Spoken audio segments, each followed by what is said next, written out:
વાસુદેવાય. જય શ્રી કૃષ્ણ.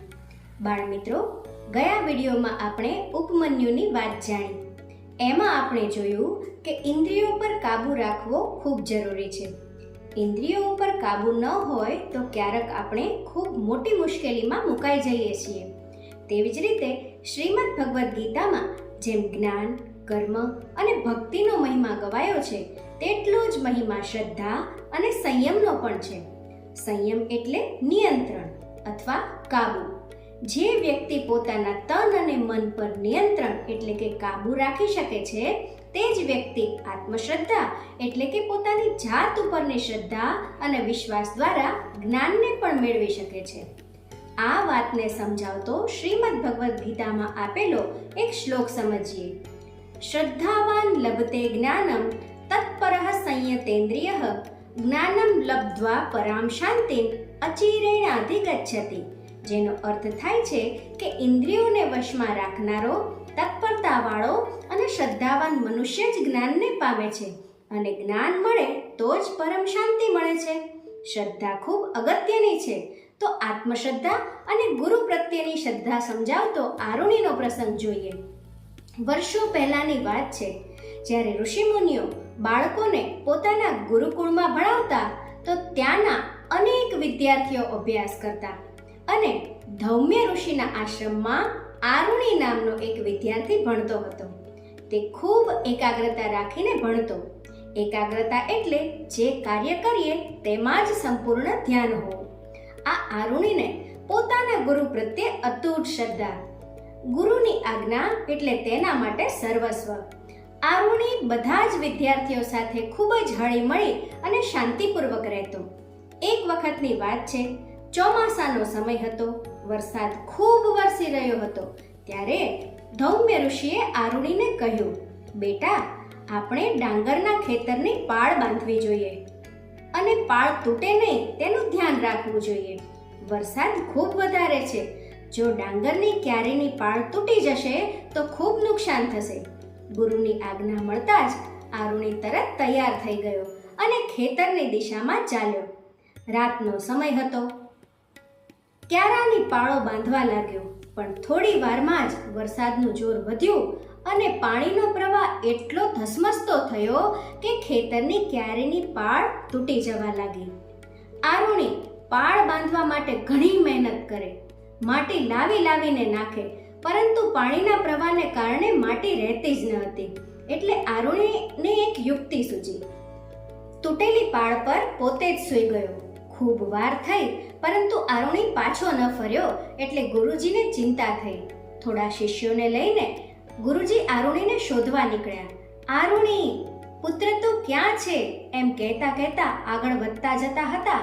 ત્યાં જ આરુણીનો અવાજ સંભળાયો, ગુરુજી, હું અહીં છું, આ તૂટેલી પાળ પર. ગુરુજી તરત જ ત્યાં પહોંચ્યા અને કહ્યું, બેટા આરુણી, મારી આજ્ઞાનું પાલન કરવા તે તારી જાતની પણ ચિંતા ન કરી. ખરેખર તારી ગુરુ પ્રત્યેની શ્રદ્ધા અને આત્મશ્રદ્ધા જોઈને હું ખૂબ ખુશ થયો છું. તારું કલ્યાણ થાવ. હવેથી તું ઉદ્દાલક નામે ઓળખાઈશ. અને સમય જતા ગુરુ પ્રત્યેની શ્રદ્ધા અને આત્મબળના કારણે આરુણી ઉદ્દાલક ઋષિ તરીકે ઓળખાયા. એવી જ એક વાર્તા આપણા ધોરણ 8ના સંસ્કૃતના પાઠ્યપુસ્તકમાં પણ આપેલ છે. તે વાત છે એકલવ્યની. એકલવ્ય એક ભીલ જાતિનો કુમાર હતો. તેને ધનુર્વિદ્યા એટલે કે બાણ ચલાવતા શીખવું હતું. તેથી તે ગુરુ દ્રોણાચાર્ય પાસે જાય છે. પરંતુ ગુરુ દ્રોણાચાર્ય કૌરવો અને પાંડવોને શિક્ષણ આપતા હતા. તેથી તેઓ એકલવ્યને કહે છે કે હું તને શિષ્ય સ્વરૂપે સ્વીકારી ન શકું. આ વાત સાંભળી એકલવ્ય ત્યાંથી ચાલ્યો ગયો. પરંતુ તેની દ્રોણાચાર્ય પ્રત્યેની શ્રદ્ધા જરા પણ ઓછી ન થઈ. તેણે મનથી દ્રોણાચાર્યજીને પોતાના ગુરુ માની લીધેલા હતા. તેથી તેણે જંગલમાં એક વૃક્ષ નીચે દ્રોણાચાર્યજીની મૂર્તિ બનાવી અને અભ્યાસ કરવા લાગ્યો. એ રોજ સવારથી સાંજ સુધી ધનુર્વિદ્યાનો એટલે કે બાણ ચલાવવાનો અભ્યાસ કરતો અને ધીરે ધીરે તે ખૂબ કુશળ ધનુર્ધર બની ગયો. એક વખત એકલવ્ય જ્યાં રહેતો હતો ત્યાંથી ગુરુ દ્રોણાચાર્ય કૌરવો અને પાંડવો સાથે પસાર થયા. તેમને જોઈ એક કૂતરું ખૂબ ભસ્યું. તે કૂતરાને દૂર કાઢવા અર્જુન પોતાનું બાણ ચલાવવા જતો હતો ત્યાં જ એકલવ્યના બાણોએ આ કૂતરાનું મોં સીવી લીધું. આ જોઈ દ્રોણાચાર્યજીને આશ્ચર્ય થયું કે આવો ધનુર્ધર કોણ હશે જે અવાજની દિશામાં બાણ ચલાવી અને નિશાન સાધી શકે. તેઓ એકલવ્ય પાસે ગયા અને પૂછ્યું, બેટા, તારા ગુરુ કોણ છે? એકલવ્યએ દ્રોણાચાર્યને પ્રણામ કર્યા અને તેમની મૂર્તિ બતાવીને કહ્યું, ગુરુજી, તમે જ મારા આચાર્ય છો. મેં મનથી તમને મારા ગુરુ માની લીધેલા અને તમારી મૂર્તિ બનાવી અને હું તેની સામે જ અભ્યાસ કરતો. મને શ્રદ્ધા હતી કે તમારા આશીર્વાદથી હું બધું જ શીખી જઈશ. આમ ગુરુ પ્રત્યેની શ્રદ્ધા અને આત્મશ્રદ્ધાથી એકલવ્ય ધનુર્વિદ્યાનું જ્ઞાન મેળવી શક્યો. તો વિદ્યાર્થી મિત્રો, શ્રદ્ધા ખૂબ મોટી વસ્તુ છે. શ્રદ્ધાવાન લભતે જ્ઞાનમ. શ્રદ્ધાવાન મનુષ્ય જ્ઞાન મેળવી શકે છે.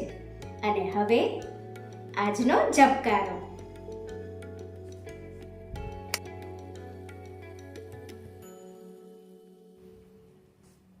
બાળ મિત્રો, તમે બધા જ વિદ્યાર્થીઓ છો, પણ શું તમને એ ખબર છે કે વિદ્યાર્થીઓમાં કયા 5 લક્ષણો હોવા જોઈએ?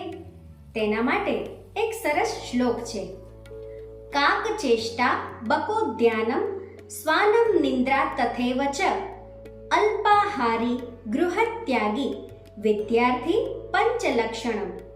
જેનો અર્થ થાય છે કાગડા જેવી જિજ્ઞાસા વૃત્તિ, બગલા જેવી એકાગ્રતા, કૂતરા જેવી ઊંઘ, ખૂબ ઓછું જમનાર અને ઘરનો ત્યાગ કરનાર. આ 5 લક્ષણ વિદ્યાર્થીમાં હોવા જોઈએ. કાગડો ખૂબ ચંચળ અને જિજ્ઞાસા વૃત્તિવાળું પક્ષી છે.